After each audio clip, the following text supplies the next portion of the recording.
हे Korean जगह viewers, आज हम बात करने वाले हैं love like the Galaxy episode 21 की। So let's get started. जैसे ही जाओजुन बाहर आती है, शाओ शेंग उसे पीछे से बुलाती है और उसे रोकती है। जाओजुन रुक जाती है। शाओ शेंग कहती है, मैंने सोच लिया, मैं याओ को तुम्हें नहीं दूंगी, तुम उसे फ्यूचर में बहुत परेशान करोगी। जाओजुन कहती है, जब मैं लू याओ के साथ थी मुझे बस एक बात की परवाह थी, क्या प्यार है, बट इस दिन से भले ही मैं याओ से प्यार करूं या नहीं, अब मुझे उससे कोई फर्क नहीं पड़ता। जब मेरे फादर ने मुझे 2 थप्पड़ लगाए थे, मुझे 2 एडवाइस उन्होंने दी थी। पहली, अब मेरे पास कोई भी नहीं है जो ही फैमिली को प्रोटेक्ट करे। दूसरी, future of he family and my brother सब मेरे पे अब डिपेंड करते हैं। मुझे अपने भाई को बड़ा करने के लिए जिंदा रहना पड़ेगा। शाओ शेंग, अब मैं पुरानी वाली ही जाओजुन नहीं हूँ। अब मैं जानबूझकर कोई भी काम नहीं करूँगी। अब मैं किसी को ऑफेंड भी नहीं कर सकती हूँ। मुझे अपने छोटे भाई का भी ख्याल रखना है। शाओ शेंग कहती है, मुझे पता है तुम्हारी फैमिली डेथ की वजह से तुम बहुत दुखी हो। मेरा दिल टूट गया है तुम्हें दुखी देखकर, बट याओ तुमसे प्यार नहीं करता, उसे अपनी खुशियाँ सैक्रिफाइस नहीं करनी चाहिए। जाओजुन कहती है, तुम्हें क्या लगता है मैं याओ को पसंद करती हूँ? मैं भी अपनी खुशियाँ सैक्रिफाइस कर रही हूँ। वो चिल्लाते हुए कहती है, तुम्हें क्या लगता है मैं खुश हूँ? अगर मैं अपनी खुशी के बदले फैमिली को वापस ले आऊँ तो मुझे कोई फर्क नहीं पड़ता। याओ जैसे हजारों लोग हैं। बुई वहाँ आता है और कहता है, आपको लेडी चेंग को डराने की कोई भी जरूरत नहीं है। वो शाओ शेंग को पीछे करता है और कहता है, चेंग और लू फैमिली रिश्ता तोड़ने की सोच रहे हैं। जाओजुन कहती है, मैंने कभी जिंदगी में तुम्हें किसी को भी प्रोटेक्ट करते हुए नहीं देखा है। शाओ शेंग, तुम्हारे पास तो जनरल लिंग है, फिर भी तुम मुझसे लू याओ को छीनना चाहती हो। बुई मुड़ता है और शाओ शेंग से कहता है, तुम ठीक नहीं लग रही हो, तुम मेरी कैरेज में जाओ, मैं तुम्हें घर छोड़ दूंगा। शाओ शेंग वहाँ से कैरेज में चली जाती है। बुई जाओजुन से कहता है, हर किसी ने ही फैमिली से ओन नहीं किया है। तुम्हारी फैमिली लॉयल और ब्रेव थी। सभी को तुम पे और तुम्हारे भाई पे बहुत तरस आ रहा है। जिंदगी अभी बहुत लंबी है कि तुम डिसाइड करो कि तुम्हें अब दोस्त बनाने हैं या दुश्मन। अब आगे जो कुछ भी होगा सब तुम पे डिपेंड करता है। जाओजुन रोती है। शाओ शेंग बुई की कैरेज में होती है। वो बुई से पूछती है, फैंगी काउंटी में वो सब कुछ हुआ जो मैंने सुना? ही फैमिली आखिरी सांस तक लड़ी। बुई कहता है, फैंगी काउंटी की सिचुएशन हुआ काउंटी से बिल्कुल अलग थी, क्योंकि जनरल ही ने अपने 5 बेटों की जिंदगी दांव पे लगा दी थी। पहले उन्होंने डिफेंड किया फैंगी काउंटी में कम सबऑर्डिनेट के साथ। दूसरे दिन उन्होंने सभी सोल्जर को इकट्ठा किया ताकि वो शाओ क्लैन को रोक सकें, बट जनरल ही ने सरेंडर करने के लिए मना कर दिया और वो वहाँ अपनी आखिरी सांस तक लड़े। जब वो फैंगी काउंटी में जीत गए, कोई भी वुमेन और चिल्ड्रन नहीं बचा था ही फैमिली में, क्योंकि वो रिबेल को रोक रहे थे ताकि फैंगी काउंटी सेफ रहे। अगर ये कुछ भी नहीं हुआ होता, कोई भी वहाँ पे बच्चा अनाथ नहीं होता। लोग अपने घरों को छोड़कर नहीं जाते, लाखों लोगों की कब्र नहीं बनती जैसे हुआ काउंटी में हुआ। उन्होंने वहाँ पे सभी को प्रोटेक्ट किया जैसे हुआ काउंटी में हुआ था, और तुम्हें अकेले में कब्र को देखने जाना ना पड़ता। मैं तुम्हें फोर्स नहीं करूँगा रिश्ता तोड़ने के लिए, बट मुझे लगता है जो भी कुछ भी तुम डिसाइड करोगी वो सही होगा। शाओ शेंग कहती है, मैं एक्सेप्ट नहीं कर सकती हूँ कि मैं हमेशा अनलकी क्यों हूँ। वो रोते हुए कहती है, क्यों, सब कुछ मेरे साथ ही क्यों होता है? बुई उसे रोते हुए देखता है। लू याओ मार्केट स्टीलिंग में वेट करता है शाओ शेंग का। सामने से कैरेज आता है। लू याओ उसे देखता है। बुई उतरता है, शाओ शेंग भी उतरती है। लू याओ शाओ शेंग के पास आता है। शाओ शेंग बुई को घर छोड़ने के लिए थैंक्स बोलती है। बुई उसे आराम करने को कहता है। बुई और याओ एक दूसरे को ग्रीट करते हैं। बुई अपनी कैरेज में चला जाता है। याओ कहता है, मुझे लगा कि तुम जाओजुन के साथ आओगी, लेकिन तुम जनरल लिंग से कहाँ मिली? शाओ शेंग कहती है, जाओजुन मुझे हाई कोर्ट में लेकर गई थी प्रिंस शाओ को मरता हुआ देखने के लिए। याओ कहता है, वो तुम्हें वहाँ क्यों ले गई थी? मैं उससे पूछता हूँ, रुको जरा। शाओ शेंग उसे रोकती है और कहती है, इस मैटर को जाने दो, हम बाद में देख लेंगे, मैं अंदर जा रही हूँ। याओ उसे आराम करने को कहता है और कहता है कि मैं तुमसे कल मिलने जरूर आऊंगा। शाओ शेंग कहती है कि मुझे लगता है कि हम कुछ दिन ना ही मिले तो ही अच्छा है, मैं अकेले रहना चाहती हूँ। ये कहकर शाओ शेंग अंदर चली जाती है। याओ उसे रोकते हुए कहता है, मार्केट में कुछ नए स्नैक्स आए हैं, जब भी तुम्हारा मूड हो हम दोनों उसे खाने चलेंगे। शाओशेंग मुस्कुराती है और एग्री करती है और वो अंदर चली जाती है। यहाँ शाओशेंग अकेले में सोचती है। लियांग फेंग आती है और कहती है बहुत रात हो चुकी है, आपको सोना चाहिए। शाओशेंग उसे कुछ भी रिप्लाई नहीं देती। लियांग फेंग वहाँ से चली जाती है। शाओशेंग सोचती है कि सब लोग सही और गलत की बात कर रहे हैं और मुझे अंडरस्टैंड करने को कह रहे हैं, बट क्या कोई मुझे समझाएगा।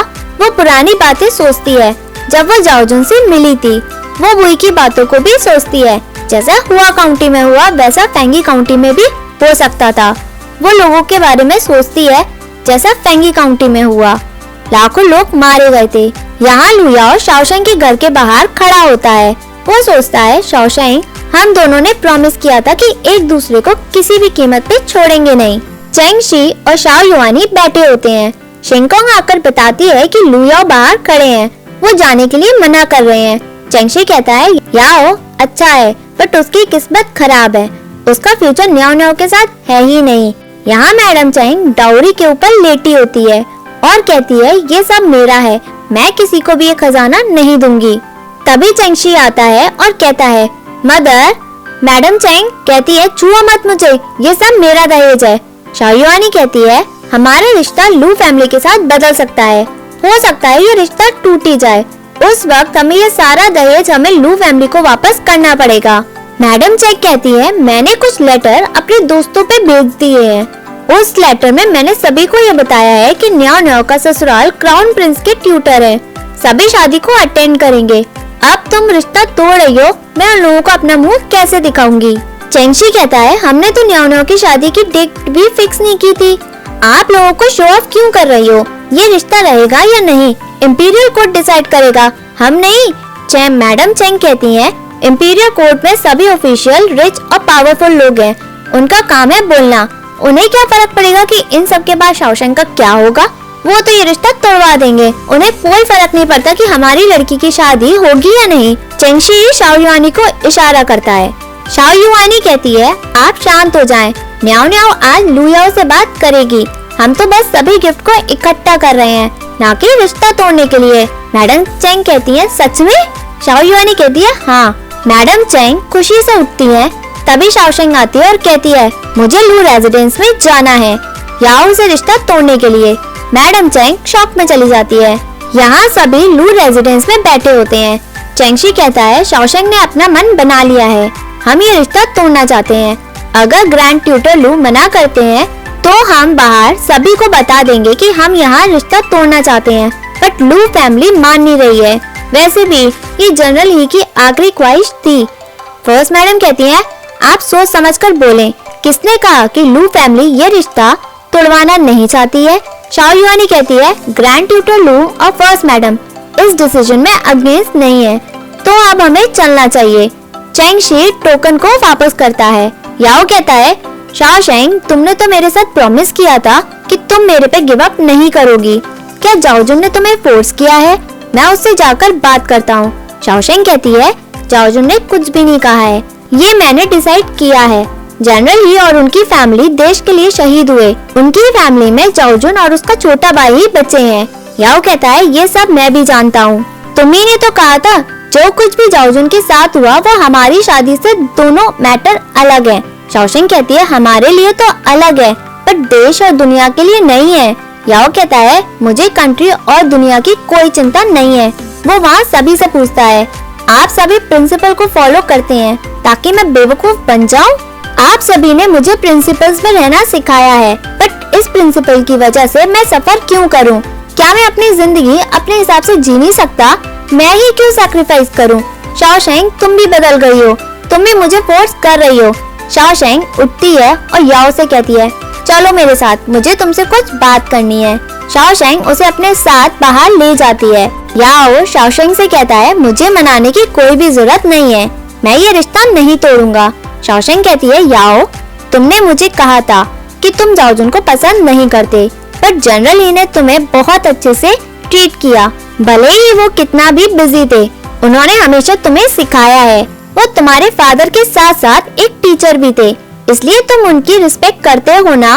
रही बात जाओजुन की, तुम अपना ग्रेटिट्यूड जनरल ही की वजह से रख रहे थे, है ना? तुम बहुत क्लोज हो फिफ्थ यंग मास्टर ही के। उन्हीं ने तुम्हें तीरंदाजी सिखाई थी ना, तुम्हें तो पता है ना वो क्यों नहीं रहे। उन रेबेलियन ने उन्हें हजारों एरो चलाए होंगे जब उनकी बॉडी को उठाया था। उनकी बॉडी पर बहुत सारे जख्म और घाव के निशान थे।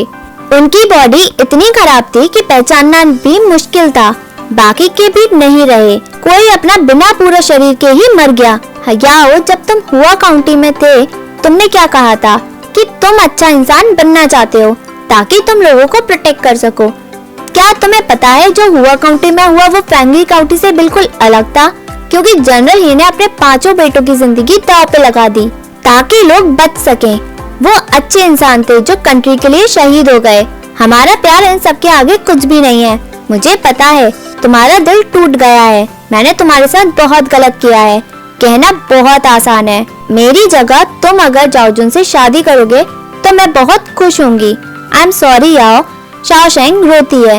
लुयाओ उसे रोकता है और कहता है तुमने मेरे साथ कुछ भी गलत नहीं किया है, तुम सही कह रही हो, मुझे लोगों को बचाना है। अजीब है ना, मैं लोगों को ही परेशान कर रहा हूँ। शाओशेंग कहती है याओ ये कुछ दिनों की परेशानी है, इसे पूरी जिंदगी खींचने की कोई भी जरूरत नहीं है। याओ पूछता है क्या मैं कर सकता हूँ। शाओशेंग कहती है तुम कर सकते हो। तुम जब जाओजुन से शादी कर लोगे तुम उसके हस्बैंड ही नहीं उसके भाई की तरह उसको सपोर्ट भी करना। तुम उसे प्यार से गाइड भी करना। अगर वो कोई मिस्टेक भी करे तो तुम उसे प्यार से समझाना। अगर वो तुमसे अटके तो तुम पहले की तरह बुली मत होना। याओ कहता है अगर वो मुझे गलत ट्रीट करेगी तो मैं उसे उसके फादर की मेमोरियल टैबलेट पे ले जाकर उसकी गलती सुधरवाऊंगा। याओ और शाओशेंग दोनों रोते हैं। याओ शाओशेंग का हाथ पकड़कर उसे फैमिली के सामने ले जाता है। याओ सभी के सामने कहता है मैंने डिसाइड कर लिया है कि मैं ये रिश्ता तोड़ना चाहता हूँ। शाओशेंग कहती है याओ उन सभी के लिए सॉरी फील कर रहा था जो कंट्री के लिए मर गए, इसलिए हमने डिसाइड किया है कि हम जनरल ही की आखिरी इच्छा पूरी करेंगे, भले ही मैजेस्टी इन सब के लिए प्रेस करेंगे। इन सब के बाद सेकंड फैमिली पे कोई भी कुछ नहीं कर पाएगा। याओ कहता है जाओजुन गुस्से की बहुत तेज है, अंकल और आंट आपको ये सब सहना होगा। फर्स्ट मैडम कहती है इन सब का क्या मतलब है तुम्हारा। याओ कहता है आने वाले 10 साल ही फैमिली के सोल्जर सेकंड फैमिली के होंगे। मैं भी देखना चाहता हूँ कि अब हमें कौन नीचे गिराता है। ग्रैंड ट्यूटर लू सबको रोकता है और कहता है आज हम चैंग फैमिली से ये रिश्ता तोड़ते हैं। याओ चेंगशी और शाओ युआनी को कहता है कि आज से आप मुझे अपना नेफ्यू की तरह समझें। शाओ युआनी याओ से कहती है तुम शादी के बाद जाओजुन के साथ खुशी से रहना, वो अभी अकेली है इसलिए वो ज्यादा गुस्से में होगी। जो भी उसके साथ हुआ वो गलत था, तुम उसके साथ कुछ भी गलत मत करना, तुम उसे अच्छे से ट्रीट करना। याओ शाओशेंग से कहता है कि तुम मुझे अपना एल्डर ब्रदर समझना।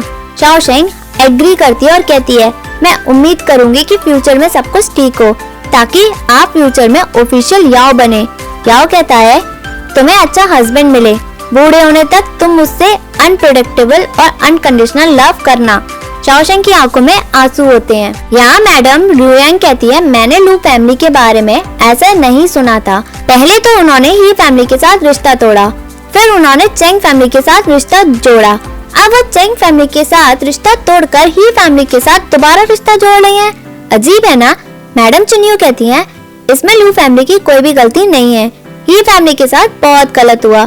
सभी लोग उसके बारे में बात करें कि जाओजुन को अच्छा लड़का मिल गया है। मिस चैंग तो वाकई में बहुत अनलकी है कि उसका रिश्ता तो टूट गया। प्रिंसेस यू चैंग कहती है अब वो अच्छा फ्यूचर हस्बैंड कैसे ढूंढेगी। मैडम रुयांग कहती है तुम अच्छी हो जो उसकी चिंता कर रही हो। मिस चैंग में कोई तमीज नहीं है, वो तुम्हारी तरह है ही नहीं, तुम फ्यूचर में खुश रहोगी। यू चैंग उसे सुन के खुश हो जाती है। चुनियो कहती है हम प्रिंसेस का कंपैरिजन लेडी चैंग के साथ कैसे कर सकते हैं, वो ही कंपैटिबल है प्रिंसेस के लिए। रुयांग कहती है मैं मैजेस्टी को एडवाइस करूंगी कि हर महीने हम खाना खाने जाएं मार्केस चेंगिंग रेजिडेंस में। यू चैंग और खुश हो जाती है। वो चुनियो से कहती है इसी बहाने हम बाप बेटों में नजदीकी ला देंगे। तुमने बहुत कुछ सफर किया है इन सब में, इसलिए मैं तुम्हें प्रिस्क्रिप्शन भी दे दूंगी ताकि तुम एक और लड़का कर सको। चुनियो खुश होती है। मैडम रुयांग कहती है शर्माने की कोई भी जरूरत नहीं है, तुम मार्केस से बात करना और जीशेंग को सेटल होने को भी कह देना। उसे अब लड़ना और मारना बंद करना पड़ेगा, तो ही फैमिली में और क्या हुआ? वो सभी खत्म हो गए क्या? क्या उन्हें अब लू फैमिली में शादी करनी पड़ेगी क्या?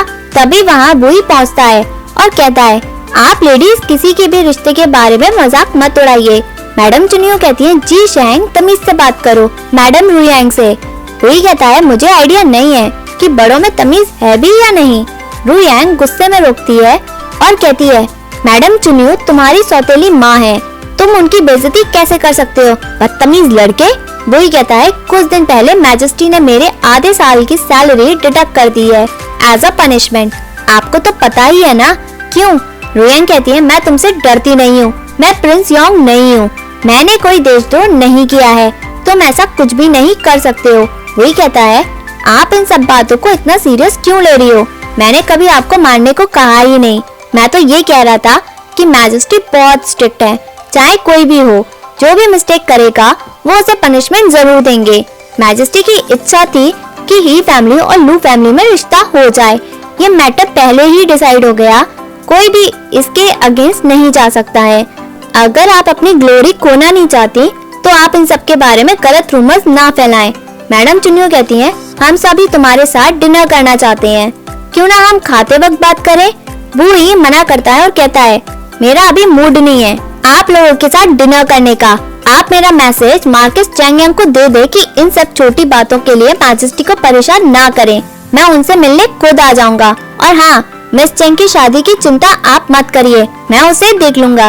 वो ये कहकर वहाँ से चला जाता है।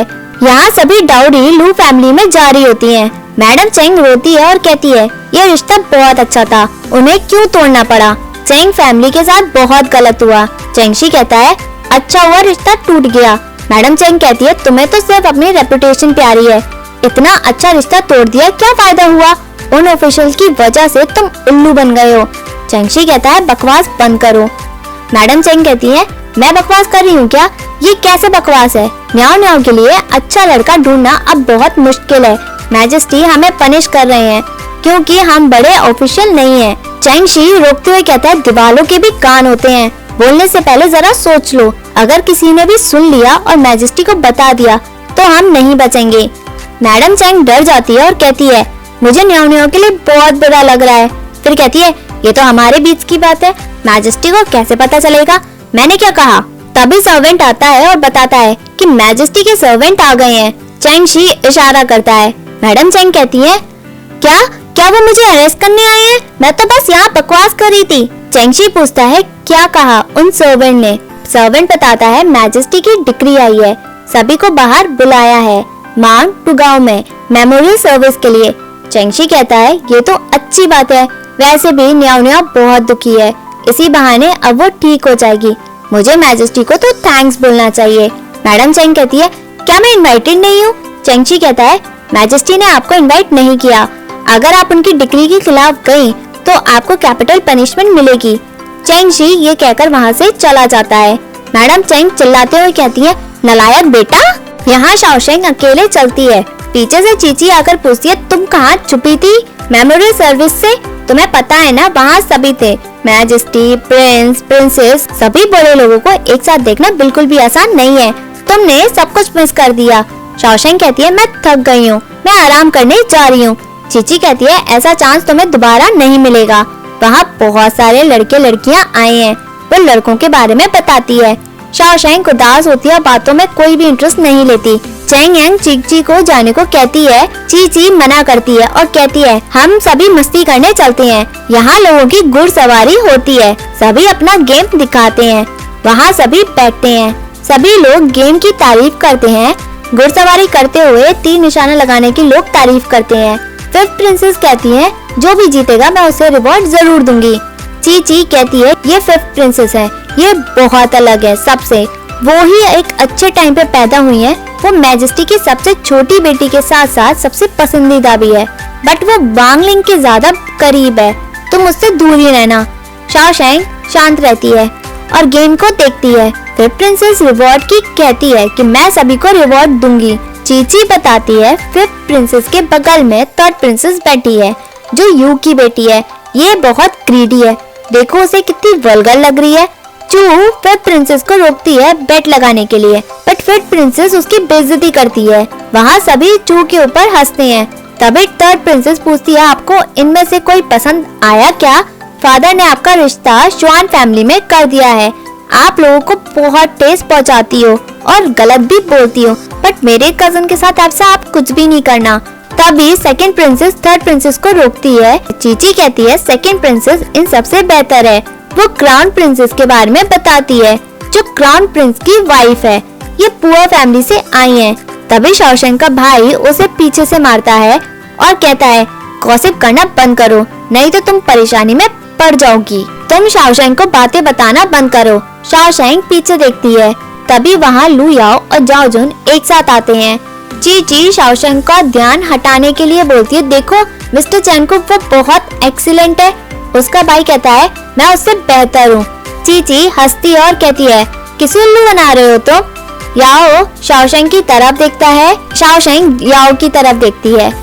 फिर जाओ जुन भी शाओशैंग की तरफ देखती है। एपिसोड यहीं एंड होता है।